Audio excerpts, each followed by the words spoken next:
Okie dokie, round two of Christ's resurrection. So, yesterday, we talked about how the apostles went to the tomb and saw that Christ wasn't there. So, right after this happened, the apostles left and they were all like, we don't know what happened. So then two of them went, were walking on the road to Emmaus. I'm pretty sure that's how you say it. And they were just like talking and trying to figure out like where Christ could be and stuff like that, right?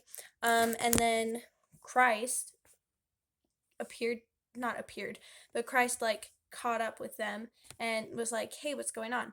But he was like disguising himself, so to speak, so that they didn't know that it was Jesus. And they were like, "Don't, like, you must be a visitor here. Don't you know exactly what's been going on?" And so they like explained it all. They're like, Christ was crucified, and then we went to the tomb and he wasn't there, and it's been 3 days since he was crucified, and we don't know what's going on. So we're trying to figure out what happened. Um and then Christ was talking to them, and it was kind of like he was pretty much teaching them, but not teaching them. So I will just read like the last half of this story. It says, "Then he said unto them," and this is Christ speaking, "O fools, and slow of heart to believe all that the prophets have spoken. Ought not Christ to have suffered these things, and to enter into his glory? And beginning at Moses and all the prophets, he expounded unto them in all the scriptures the things concerning himself. And they drew nigh unto the village whither they went, and he made as though he would have gone further. But they constrained him, saying, Abide with us, for it is toward evening, and the day is far spent. And he went in to tarry with them. And it came to pass, as he sat at meat with them, he took bread and blessed it, and brake and gave to them. And their eyes were opened, and they knew him, and he vanished out of their sight. And they said one to another, Did not our heart burn within us while he talked with us by the way, and while he opened to us the scriptures?" So obviously he starts teaching them, and he just like reads from the scriptures, and he's like, "Hey, this is everything that's supposed to happen to Christ. This is why this happened." So while they spend the entire time by themselves trying to figure out what happened and why, Christ is like, "Here, read the scriptures. This is why." And then he stayed with them in their house, and he did pretty much the same thing he did at the Last Supper.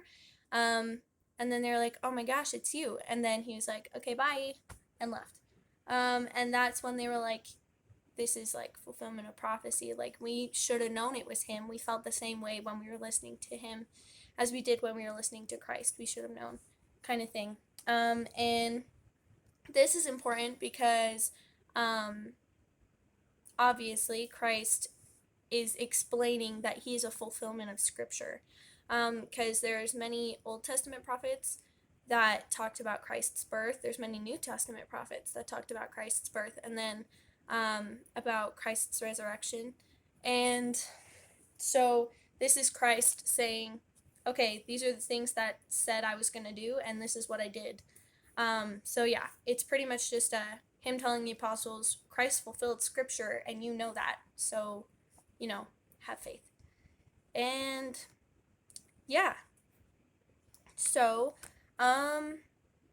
we have one more video about these final events, going to kind of wrap everything up and give like the whole moral of everything that happened this week. I've really enjoyed this week, and I've really enjoyed studying these things. Even though I've studied them before, it's kind of interesting to go through them and kind of figure it out all on my own rather than having people tell me. So I encourage you guys, if you didn't study along with me this week, to go back and kind of just study and read about Christ's final events and his final week on earth and all the amazing things that he did, because I know it has strengthened my testimony a lot, and I hope it strengthens your testimony a lot.